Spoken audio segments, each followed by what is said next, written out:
अस्सलामुअलैकुम, welcome back to my channel Indian food Zayka में मैं आज बना रही हूँ कच्चे गोश्त के कोफ्तों का सालन। ये बहुत मज़ेदार बनकर तैयार होता है। चलिए इसे बनाना शुरू करते हैं। बिस्मिल्लाहिर्रहमानिर्रहीम। कच्चे गोश्त के कोफ्तों का सालन बनाने के लिए मैं ली हूँ 500 ग्राम साफ़ रूखा गोश्त। इसके लिए आप खीमे का भी इस्तेमाल कर सकते हैं। 3 मीडियम साइज़ की प्याज बारीक कटी हुई, 1.5 टीस्पून अदरक लहसुन पेस्ट, 2 टीस्पून बारीक नमक, 2 टीस्पून लाल मिर्च पाउडर, 1 टीस्पून हल्दी पाउडर, 2 टीस्पून धनिया पाउडर, 1 टीस्पून पिसा हुआ गरम मसाला पाउडर। ये सारे मसालों में से हम आधा मसाला खीमे में ऐड कर बनाएंगे, आधा ग्रेवी के लिए इस्तेमाल करेंगे, इसीलिए मैं ज़्यादा क्वांटिटी में ली हूँ। 250 ग्राम दही। साबित गरम मसाले में मैं ली हूँ 1 इंच के 2 दालचीनी के टुकड़े, एक 4 से 5 इलायची, आधा टीस्पून शाहजीरा, 2 से 3 तेज़पत्तों को। यहाँ पर मैं 2 टेबल स्पून फल्ली, एक आधा बट्टी खोपरा, ग्राम में 50 ग्राम है, 1 टीस्पून खसखस, 1 बंच पुदीना, 1 बंच कोतमीर, 3 से 4 हरे मिर्च। जो हमने प्लेट में मसाले लिए हैं इसमें से आधे आधे मसाले इसमें ऐड कर देंगे मटन में। यहाँ पर मैं हल्दी पाउडर आधा टीस्पून, 1 टीस्पून लाल मिर्च पाउडर, 1 टीस्पून बारीक नमक, आधा टीस्पून पिसा हुआ गरम मसाला पाउडर इसमें ऐड कर लेंगे। प्लेट में जो मसाले बचे हुए हैं इसे हम ग्रेवी में ऐड करेंगे। उसके बाद हम इसमें ऐड करेंगे अदरक लहसुन पेस्ट। यहाँ पर मैं 1 टीस्पून उतना अदरक लहसुन पेस्ट ऐड कर रही हूँ मटन में। उसके बाद हम इसमें ऐड करेंगे आधा बंच पुदीना, आधा बंच कोतमीर, एक 3 से 4 हरे मिर्च। आप अपने टेस्ट के अकॉर्डिंग ऐड कर ले। ये बहुत तीखी है इसीलिए मैंने सिर्फ 4 ही ऐड की हूँ। उसके बाद हम इन सारे मसालों को अच्छे से मिक्स कर लेंगे। इसे अच्छे से मिक्स करने के बाद इसे ढककर एक 5 से 7 मिनट के लिए छोड़ देंगे। इससे सारा मसाला गोश्त में अच्छे से जज़्ब हो जाएगा। अगर आप खीमे में भी बना रहे हो तो ऐसा मसाला मिलाकर आप एक 5 से 10 मिनट के लिए छोड़ दें। इससे कोफ्तों का टेस्ट दुगना हो जाता है। मैं इसे ढककर एक 5 से 7 मिनट के लिए छोड़ देती हूँ। इसे ढककर रखे हुए एक 5 से 7 मिनट हो चुके हैं। उसके बाद हम इसे ग्राइंडर के जार में थोड़ा थोड़ा ऐड करते हुए इसे दरदरा ग्राइंड कर लेंगे। अगर आप खीमे में बना रहे हो तो पहले हरे मिर्च हरा मसाले को एक बार दरदरा ग्राइंड कर निकाल ले। उसके बाद खीमा ऐड कर फिर से एक बार हल्का सा ग्राइंड कर एक बॉईल में निकाल ले। यहाँ पर मैंने इसे दरदरा ग्राइंड कर ली हूँ। उसके बाद हम इसे एक बॉईल में निकाल लेंगे। ये साफ़ रूखे गोश्त में बनाने से कोफ्ते एकदम जूसी, एकदम सॉफ्ट बनकर तैयार होते हैं। खीमे में एकदम चिचड़े वाला गोश्त होता है इसीलिए उसके कोफ्ते उतने टेस्टी नहीं बनते हैं। इसीलिए आप भी जितना हो सके इसके लिए रूखे गोश्त का ही इस्तेमाल करें। इसके कोफ्ते बहुत मज़े के बनते हैं। आप देख सकते हैं कि मैंने कैसे दरदरा ग्राइंड की हूँ। आप भी इसे ऐसे ही दरदरा ग्राइंड कर ले।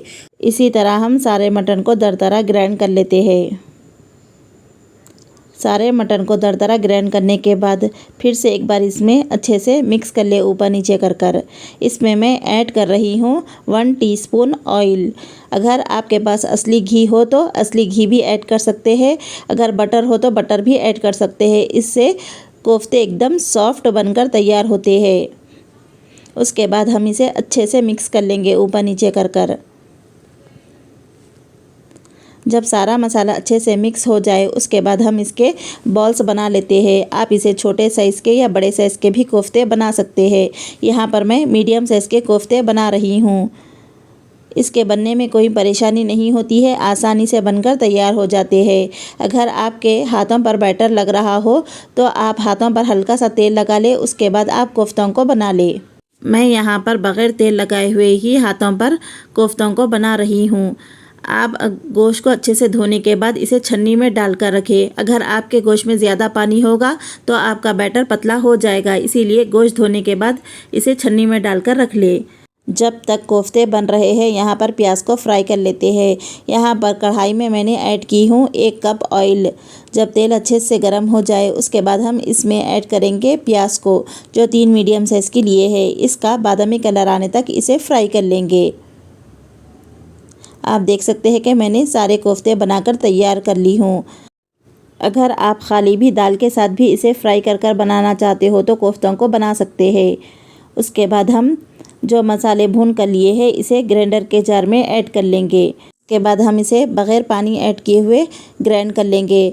पानी ऐड किए बगैर ग्राइंड करने से ये फ़ायदा होता है कि ये मसाला अच्छे से पिसे जाता है। जब मसाला दरदरा ग्राइंड हो जाए उसके बाद हम इसमें दही ऐड कर ये मसालों को बारीक ग्राइंड कर लेते हैं। जब ये सारे मसाले अच्छे से बारीक ग्राइंड हो जाए उसके बाद जो हमने प्लेट में मसाले बचा कर रखे थे वो सारे मसाले हम ऐड कर देंगे पिसे हुए मसालों में। प्याज अच्छे से लाल फ्राई होने के बाद इसे एक प्लेट में निकाल लेते हैं। प्लेट में निकालकर इसे खुली खुली कर ठंडी होने के लिए रख दें। इसमें से मैं थोड़ी सी प्याज बचा कर रखी हूँ भगोने में। अगर आपको यहाँ पर तेल की क्वांटिटी ज़्यादा लग रही हो तो तेल की क्वांटिटी को कम कर ले सकते हैं। उसके बाद मैंने इसमें ऐड की हूँ साबित गरम मसाले, जो प्लेट में ली थी उसे ऐड कर देंगे। जो हमने मसाले पीस कर रखे हैं उसमें भी अदरक लहसुन पेस्ट जो 1 टीस्पून बचा कर रखे थे उसे ऐड कर लेंगे। उसके बाद हम इन सारे मसालों को कढ़ाई में ऐड कर देंगे। उसके बाद चमचे को चलाते हुए मीडियम फ्लेम पर इसे भूनते हुए पका लेंगे।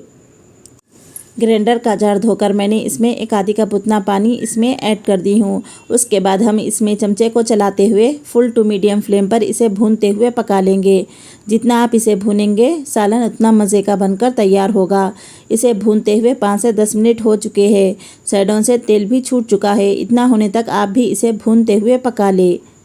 जब सारा मसाला अच्छे से भुने जाए उसके बाद हम इसमें ऐड करेंगे 3 से 4 साबित हरी मिर्च। आपको ज़्यादा तीखा पसंद तो हरी मिर्च में कट लगाकर ऐड कर ले।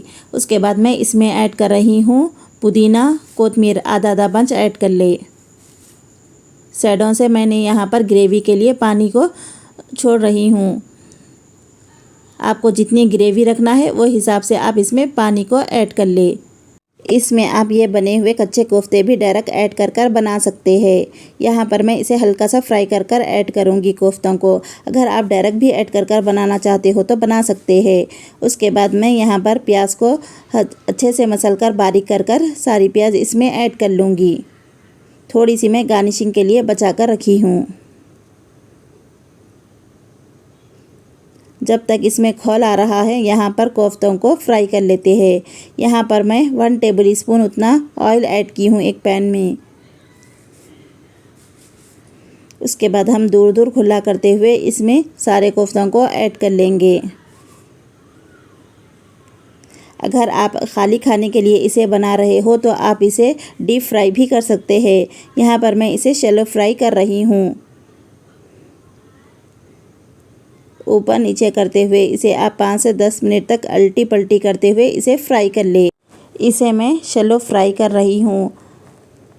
जब इसे आप पकते हुए 2 से 3 मिनट हो जाए उसके बाद ही आप इसकी साइड चेंज कर इसे फ्राई करें फुल टू मीडियम फ्लेम पर।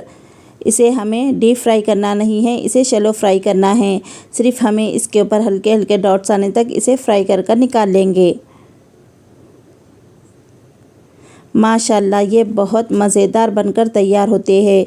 इसके बनने में कोई परेशानी नहीं होती है, आसानी से बनकर तैयार हो जाते हैं।